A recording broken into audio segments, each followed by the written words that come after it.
Hey guys, I'm Kevin Secours, and this week we're going to be giving you 5 simple tips for massively improving the performance and capacity of a basic palm strike. Now, palm strikes are among the most common, ubiquitous tools that you will find in any martial system. But how they are interpreted, how they are trained, can run a full gamut. Over the decades of my training, I've seen some styles where we used a very contracted style of hand formation with the palm bent at a very strict 90-degree angle. Oftentimes, I found this was kind of injurious to the hand. Other times, we saw variations where fingers were elongated or extended, and there were lots of different ideological reasons for each. But tip number 1 that I will prescribe to you and encourage you to explore is to strike from a basis of alignment and structure rather than from a basis of contraction. Very often when we propose that we're going to strike with an open hand, or with a fist for that matter, we begin to intensify the contraction in the hand as if somehow by contracting that hand harder we'll make that tool stronger. But in reality, when we're hitting with the palm, we're either hitting with the palm heel, which is already as hard as it's going to be, or else with the void of the palm, which is largely unaffected by the contraction. And contracting ultimately is only going to needlessly engage antagonistic muscles, negatively affect, I should say, your precision, and rob you of power, like putting on the gas as we hit the brake. So rather than hitting with a very contracted surface, I rather have the hand in an almost floating position, like it's floating on a ball in a pool of water. And I seek to strike in a way that skips off the surface. Not only will this require less energy, but it's going to send less of the impact back into my own structure. And it allows me to affect the rotation quite easily and to glance off of my surface like a stone being skipped across the water. Tip number 2 for massively improving the performance of your palm strike is to look at it within a greater context. Oftentimes when we think of training strikes, we do just that. We train only the strike itself. This, in our terminology, is what we would refer to as a tool. So we're only training the tool in performance either in isolation in the air or in an ideal circumstance against a focus mitt or similar target. Then we start to think of pressure testing, and very often we start to look at how we can integrate this in a more dynamic, resistant setting, the most common being a more sportive style of boxing. And the minute we start to put palm strikes into the boxing scenario, we start to tell ourselves, well, this is more pressure resistant, this is more dynamic, we're moving, and there's absolute value in that. But when we look at the street, on the street there's a whole array of nuances that are not present in either the solo strike training or in the boxing style dynamic. And that is, if we look at our conventional sort of division, we have our tools, we might have our physical attributes or mental attributes that might be worked in conditioning or secondarily through any style of martial training. We might have our physical delivery systems, which is something we might work like our distance and our timing when we do more of a boxing scenario.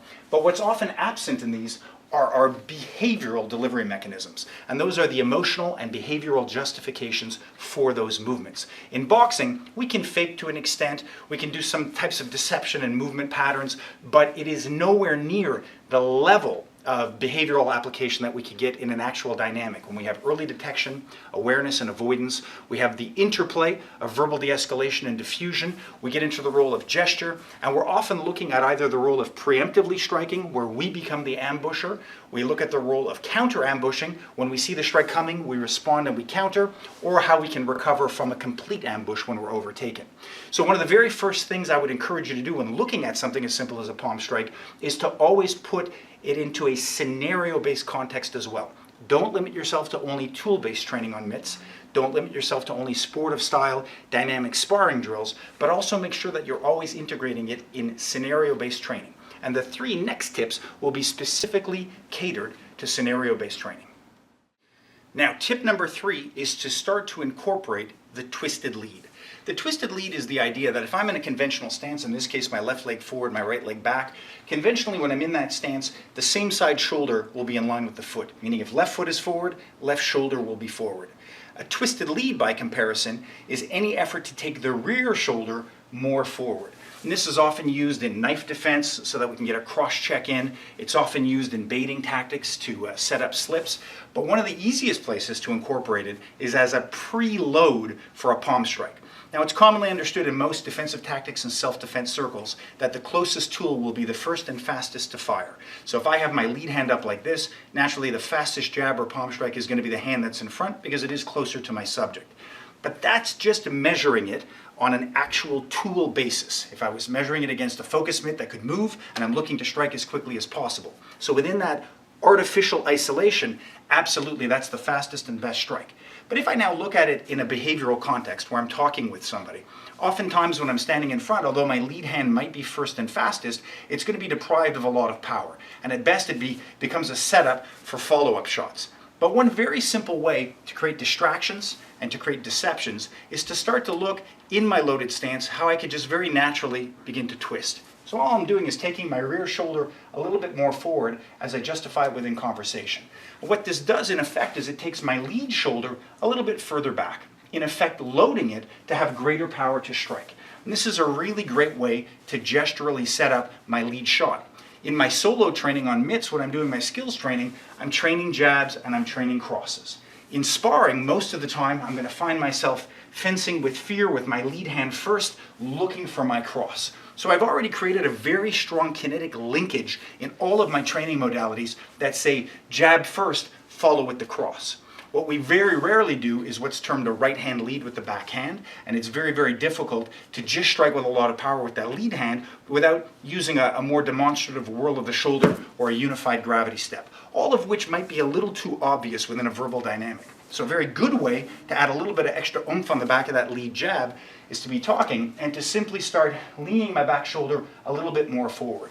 What I want to be aware of when I do that in a verbal dynamic and I'm engaging is that the minute I bring my back shoulder a little bit more forward, my head is obviously also a little bit more forward. So this can be done as an intentional bait, as a test to see where a person's at. It can be done at a safe distance where I'm outside of range and I put my head forward, but all the while my lead hand now is superiorly loaded. So if he does come in, I have much more capacity now to slip and snap back, and my lead is ready for a really good counter strike. So when you're testing your aggression cues and you're checking to see if that aggressor is really on or if they're going to encroach your space, that's a really simple way to do it. Just by leaning that back shoulder forward with a little bit of twisted lead and then launching out with a loaded lead palm strike. All right, guys, directly connected to this idea of a behavioral delivery mechanism, we can now look at that coveted right hand lead. Now, leading with the rear hand in a sportive environment is conventionally regarded as a no-no because it is so much further away, it does take longer to score. That being said, there are always exceptions to every rule. If you look at the famous fight between George Foreman and Muhammad Ali led repeatedly with a right-hand lead in the opening round of that fight. So this was a really good shock and awe tactic. Nobody would dare throw a right-hand lead at George Foreman in sparring. It would be considered suicide. So the last thing he was braced for was to have somebody coming in who was already the underdog, having the audacity to throw right-hand leads. And of course, as history shows us, it worked fantastically well for him in that case. Now, we don't want to be that risky on the street, but a really good way to set up a right-hand lead is if I'm talking to somebody, is I can begin to use gestural distraction. So for example, if I was talking to the camera and I wanted to set up leading with the right hand, I could be talking, I could step off a little bit to one side, moving to the outside to improve just a little bit my reaction time, and then I start to point away to a distraction over there. Now when I do it, what's very important is that I myself do not look away. If I'm making eye contact at you and I'm looking over your shoulder occasionally, I'm talking, looking at the environment, and I say, no brother, listen, actually my buddies are right over there, and I point off to the side, and you don't look away, then obviously the distraction is not going to work, and it wouldn't be a good setup for a right-hand lead. I wouldn't go there. If I look away, I'm setting you up to do whatever you want, so I definitely don't look away. I can start to gesture with my head as my hand goes out. I gesture with my head, but I don't look, so it implies that I'm going to look, and this is a good way to bait somebody to look that way before delivering your right-hand lead. Now, of course, this is within a dynamic of responsible power and an understanding of the force curriculum. We're not looking to sucker punch random people. This is a scenario where responsibly we've determined the odds are against us. We've done everything to detect and avoid sooner. We're getting cornered. We're getting surrounded. We've now made the decision things are going to go badly. It's better for me to preemptively attack. This is the only context where I would encourage this. And in that context, I start to talk. I'm smiling about my gesture. My stance is loaded. My heel is up. I'm framing that right hand a little bit away so it's going to have a better delivery arc. And then at that point, maybe gesturally, I distract somebody looking away with the head but not the eyes to see if I can get them looking to now set up that right hand lead. I can also see how close I can get that right hand lead to the head before delivering that strike. So it's a little bit more of a complicated one. But it's extremely, extremely important because in the dynamic of that encounter, when you're encroached, a lot of people become really nervous and they get funneled in front to front. So as we know, we always want to blade our body at a slight angle and zone off and have that fence working dynamically. But if my lead hand feels a little bit too compressed and it's crossed over on the wrong side of the center line, now it's kind of relegated only to finger whips or maybe reverse knife hands to the neck. If it's enveloping the person's center line, now it's more convenient for me to lead with that lead hand. So very often when I find myself instinctively having been closed off, in this kind of a position, my right hand is going to have a superior angle for getting a nice flush hit on the point of the chin or the temple. So in those contexts, now I try to, at minimum, distract away to set up that right hand lead. And if it doesn't work, when I come back, at least now I'll be more funneled and open rather than being crossed up and closed. Because no matter how good we are, no matter how early we detect things, no matter how effective we are at de-escalation, fear can infect your bodies, and you'll oftentimes, in the dynamic of a de-escalation, find yourself closed up and feeling vulnerable. So we need to shake that off with gestural tactics, make some alternative focal points, get people looking away so we can set up alternate hits. All right, guys, and the very last tip I will give you is that whether you're launching from the lead or launching from the cross or delivering basic combinations, be prepared to follow up. And we don't want to follow up simply with a boxing style strike, but we want to follow up with a combination that's going to envelop that subject and get them running back on their heels. Never put all of your reliance into a single strike knockout. So the easiest way to do that is what we term a straight blast. And that's precisely the action of walking forward while striking. Should be as easy as walking and chewing gum, but it isn't always. And what we see is now people start to walk forward or run forward always with the same lead. So one of the base training drills for this is to learn how to jab and to learn how to cross from your basic stance. And then once that's comfortable, instead of just going back to that jab default, jab cross, and as the rear leg steps forward, we deliver our jab again.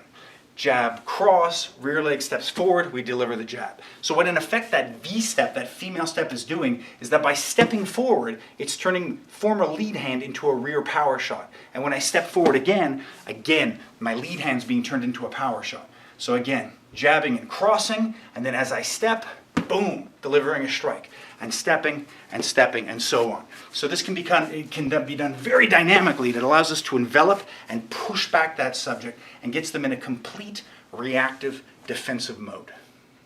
All right, guys, there you have it. 5 really great tips for maximizing the power of something as easy as a palm strike. I hope you enjoyed it. As always, if you have absolutely any questions, feel free to drop me a line. Hope to see you on the mat real soon.